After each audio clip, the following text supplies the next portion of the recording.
আসসালামু আলাইকুম। সংবাদে আপনাদের সবাইকে স্বাগত জানাচ্ছি। আমি ফিরোজ তোহা। শুরুতেই আরবে কেবলস সংবাদ শিরোনাম।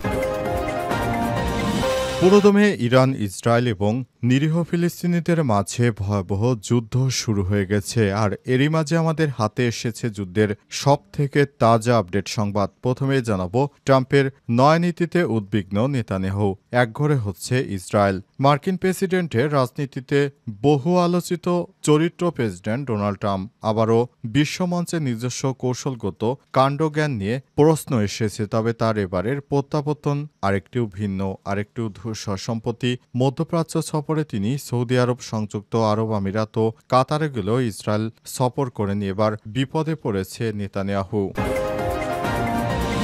এরপর জানাবো, ভারতকে কঠোর হুঁশিয়ারি দিয়ে যা বলল পাকিস্তান সেনাবাহিনী। পাকিস্তান জাতিরৈক্য শক্তি ও শান্তির প্রতিশ্রুতি পুনর্ব্যক্ত করে ভারতকে আবারও কঠোর হুঁশিয়ারি দিয়েছে দেশটির সেনাবাহিনীর মুখপাত্র লেফটেন্যান্ট জেনারেল আহমেদ শরীফ চৌধুরী। ভারত যদি ভবিষ্যতে কোনো ধরনের দুঃসাহসিকতা থেকে বিরত না থাকে তাহলে কঠোর জবাব দেওয়া হবে বলে উল্লেখ করেছেন তিনি। আজ এক বিবৃতিতেই হুঁশিয়ারি দেন তিনি। খবর সামা টিভির।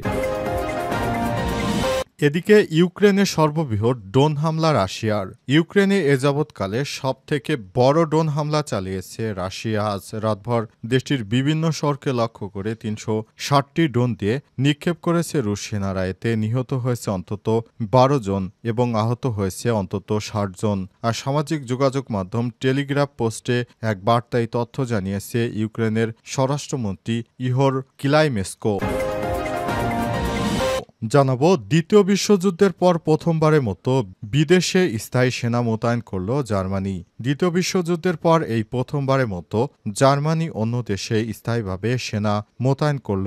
এই ঐতিহাসিক পদক্ষেপের অংশ হিসেবে German chancellor Friedrich Merz Lithuania সফরে গিয়ে ন্যাটোর পূর্ব সীমান্ত রক্ষায় বার্লিনের সাজোয়া ব্রিগেডের উদ্বোধন করেন তিনি। এক প্রতিবেদনে খবর দিয়েছে এনডিটিভি। এবং সর্বশেষ জানাবো, টিকটক থেকে বিরত রাখতে না পেরে স্ত্রীকে হত্যা।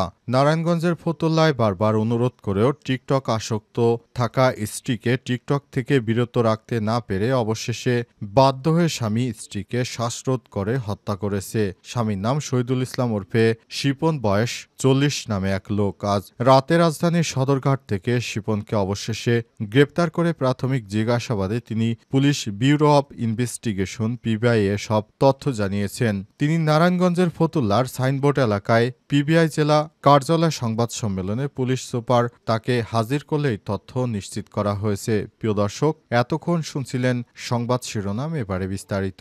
তবে তার আগে বন্ধুরা, অনুরোধ থাকবে এই সংবাদটিতে একটি লাইক দিন।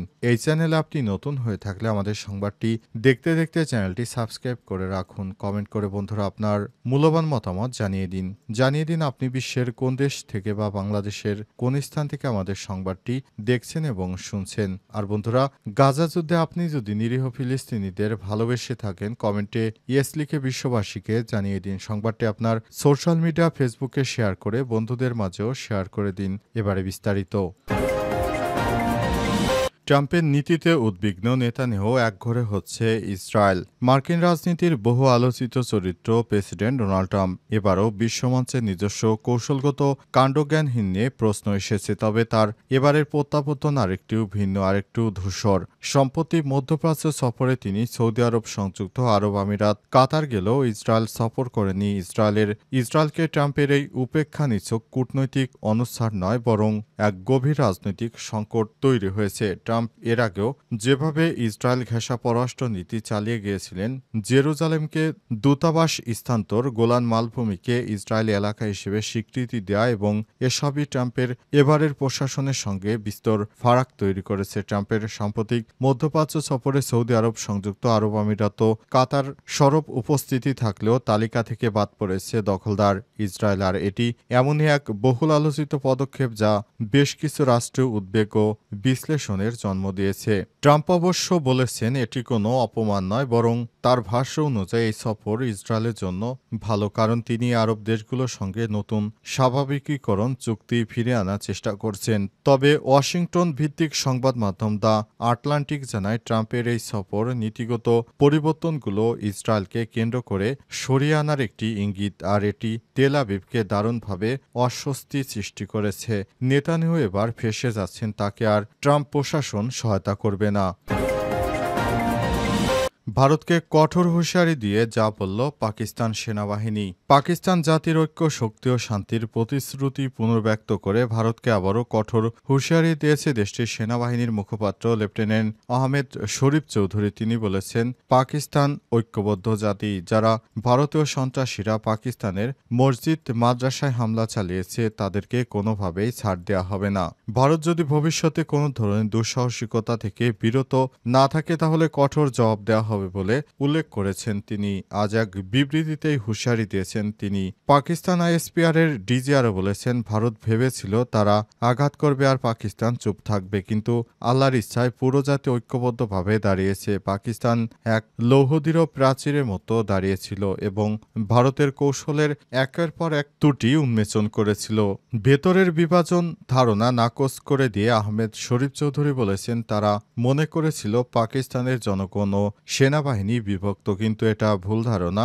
পাকিস্তান কখনোই বিভক্ত নয়, এটি জাতীয় সেনাবাহিনী সবসময় একত্রিত ছিল। ভারতের আগ্রাসনে জবাবে পাকিস্তানের পরিকল্পনা প্রতিক্রিয়ার বিবরণ দিতে গিয়ে সেনাবাহিনীর মুখপাত্র বলেন, আমাদের নেতৃত্ব সিদ্ধান্ত নিয়েছিল ভারতের ২৬টি স্থানে জবাব দেওয়া হবে। একটি বিশেষ ঘটনার কথা উল্লেখ করে তিনি আরও বলেন, মুজাফফরাবাদে যখন ৭ বছর বয়সী ইতিজা ভারতীয় ব্রিগেড সদর দপ্তরে নির্দেশে গোলাবর্ষণে শহীদ হয়, তখন আমরা ওই ব্রিগেড সদর দপ্তর ধ্বংস করে দেই। ভারতের বিমান হামলার প্রসঙ্গ টেনে আহমেদ শরীফ চৌধুরী বলেন, ৬-৭ তারিখে ভারতের বিভিন্ন বিমান ঘাঁটি থেকে জেট উড়ে এসেছিল পাকিস্তানি শিশুদের লক্ষ্যবস্তু করে। আমরা সেই বিমান ঘাঁটিগুলো ধ্বংস করে জবাব দিয়েছি। ভারত হামলা চালিয়ে আজাদ কাশ্মীরে বহু সংখ্যক মসজিদ, মাদ্রাসা ও ধর্মীয় স্থাপনা ধ্বংস করে দেয়, তবে পাকিস্তান কোনো বেসামরিক স্থাপনায় হামলা চালায়নি। এ বিষয়ে তিনি জোর দিয়ে বলেছেন, পাকিস্তান কখনোই বেসামরিক অবকাঠামো লক্ষ্য করে আঘাত করেনি। তার ভাষায়, আমাদের বাহিনী কি কোনো মন্দির বা জনবসতি বা বেসামরিক স্থাপনা লক্ষ্য করে হামলা করেছে? না, আমরা শান্তিপ্রিয় জাতি, শান্তিকেই অগ্রাধিকার দেই। হিন্দুত্ববাদীরা সরাসরি আমাদের মসজিদগুলোকে লক্ষ্যবস্তু করেছে। ইউক্রেনের সর্ববৃহৎ ড্রোন হামলা রাশিয়ার। ইউক্রেনে এ যাবৎকালে সবচেয়ে বড় ড্রোন হামলা চালিয়েছে রাশিয়া। আজ রাতভর দেশটির বিভিন্ন শহরকে লক্ষ্য করে ৩৬০টি ড্রোন নিক্ষেপ করেছে রুশ সেনারা। এতে নিহত হয়েছে অন্তত ১২ জন এবং আহত হয়েছে আরও অন্তত ৬০ জন। আর সামাজিক যোগাযোগ মাধ্যম টেলিগ্রামে পোস্ট করা এক বার্তায় তথ্য জানিয়েছে ইউক্রেনের স্বরাষ্ট্রমন্ত্রী ইহোর ক্লাইমেস্কো। তিনি বলেছেন, এটি ছিল ইউক্রেনের বেসামরিক লোকজনকে লক্ষ্য করে পরিচালনা করা সমন্বিত ও নিষ্ঠুর একটি হামলা। শত্রুরা আরও একবার জানান দিল যে তাদের লক্ষ্য হল কেবল হত্যা ও ভীতি সঞ্চার করা। পৃথক এক পোস্টে রাশিয়া এই ড্রোন হামলার কঠোর সমালোচনা করে দেশটির উপর আরও নিষেধাজ্ঞা জারি করতে যুক্তরাষ্ট্র ও আন্তর্জাতিক সম্প্রদায়কে আহ্বান জানিয়েছে ইউক্রেনের প্রেসিডেন্ট ভ্লাদিমির জেলেনস্কি। সামাজিক যোগাযোগ মাধ্যম টেলিগ্রামে পোস্ট করা এক বার্তায় জেলেনস্কি লিখেছেন, যুক্তরাষ্ট্র এবং বিশ্বের অন্যান্য দেশের নিশ্চুপ থাকা এই যুদ্ধ থামাতে কোনো সহযোগিতা করছে না, বরং পুতিনকে আরও উৎসাহিত করছে। আজ যে হামলা চালালো আগ্রাসনকারী রুশ বাহিনী, রাশিয়ার উপর আরও নিষেধাজ্ঞা জারির জন্য এই ধরনের হামলা যথেষ্ট। রাশিয়ার প্রতিরক্ষা মন্ত্রণালয় জানিয়েছে, শনিবার রাতে ৪ ঘণ্টার মধ্যে মস্কোসহ রাশিয়ার বিভিন্ন অঞ্চলে ইউক্রেনের ছোড়া ৯৫টি ড্রোন ভূপাতিত বা প্রতিহত করা হয়েছে, তবে এতে কোনো হতাহতের খবর পাওয়া যায়নি। তবে এই ড্রোন হামলার কারণে মস্কোর বিমানবন্দরগুলোতে সাময়িকভাবে সব ফ্লাইট স্থগিত রাখা হয়েছে। টিকটক থেকে বিরত রাখতে না পেরে স্ত্রীকে হত্যা। নারায়ণগঞ্জের ফতুল্লায় বারবার অনুরোধ করেও টিকটকে আসক্তি থেকে বিরত রাখতে না পেরে স্ত্রীকে শ্বাসরোধ করে হত্যা করেছে শহীদুল ইসলাম ওরফে শিপন ৪০ নামে এক লোক। আজ রাতে রাজধানীর সদরঘাট থেকে শিপনকে গ্রেপ্তার করার পর প্রাথমিক জিজ্ঞাসাবাদে তিনি পুলিশ ব্যুরো অব ইনভেস্টিগেশন পিবিআইকে সব তথ্য জানিয়েছেন। আজ ফতুল্লা সাইনবোর্ড এলাকায় পিবিআই জেলা কার্যালয়ে সংবাদ সম্মেলনে পুলিশ সুপার মোহাম্মদ মোস্তফা কামাল রাশেদ এই তথ্য নিশ্চিত করেছেন। নিহত লাকি আক্তার বয়স ২৬, পটুয়াখালী জেলার বাউফল থানার সানেশ্বর গ্রামে সাত্তার হাওলাদারের মেয়ে। পুলিশ সুপার বললেন, ফতুল্লা রেল স্টেশন এলাকায় ফজলু মিয়ার বাড়িতে শিপনের স্ত্রী লাকি আক্তার ও এক ছেলে এক মেয়েকে নিয়ে ভাড়া বাসায় বসবাস করত। সন্তানরা মাদ্রাসায় লেখাপড়া করে শিপন ফতুল্লা বাজারে কাজ করে। শিপনের অভিযোগ, তার স্ত্রী লাকি আক্তার বাসায় থেকে সব সময় মোবাইলে টিকটক নিয়ে ব্যস্ত সময় কাটান, কোনো কাজকর্ম করেন না, রান্নাবাড়া। বিষয়টি শিপনের কাছে বিরক্তিকর মনে হতো। এ নিয়ে তাদের সংসারে বারবার কলহের সৃষ্টি হয়েছে। সন্তান দুটি মাদ্রাসায় পড়ে জন্য লাকিকে টিকটক দেখা ছেড়ে দেওয়ার জন্য একাধিকবার অনুরোধ করেন শিপন, কিন্তু লাকি তার কথা না শুনে মোবাইল নিয়ে টিকটকে ব্যস্ত হয়ে পড়েন। এতে ক্ষিপ্ত হয়ে কয়েকবার লাকিকে মারধর করেছে শিপন। এই ঘটনার দিন সন্ধ্যায় শিপন বাসায় এসে স্ত্রীর সঙ্গে টিকটকের বিষয়ে তর্কে জড়িয়ে পড়ে। তখন তাদের ছেলে ও মেয়ে মাদ্রাসায় ছিল। তর্কের এক পর্যায়ে লাকিকে শ্বাসরোধ করে হত্যা করে শিপন। পরে ঘরের বাইরে থেকে দরজায় তালা লাগিয়ে মাদ্রাসা থেকে সন্তানদের নিয়ে পালিয়ে যান। পরে শিপন শ্বশুরবাড়ির লোকজনকে ফোন করে লাকির মৃত্যুর সংবাদ জানায়। এই ঘটনায় থানা পুলিশের পাশাপাশি পিবিআই ছায়া তদন্ত করে। এই হত্যাকাণ্ডের সঙ্গে শিপন একাই জড়িত বলে জানিয়েছে পুলিশের কর্মকর্তারা।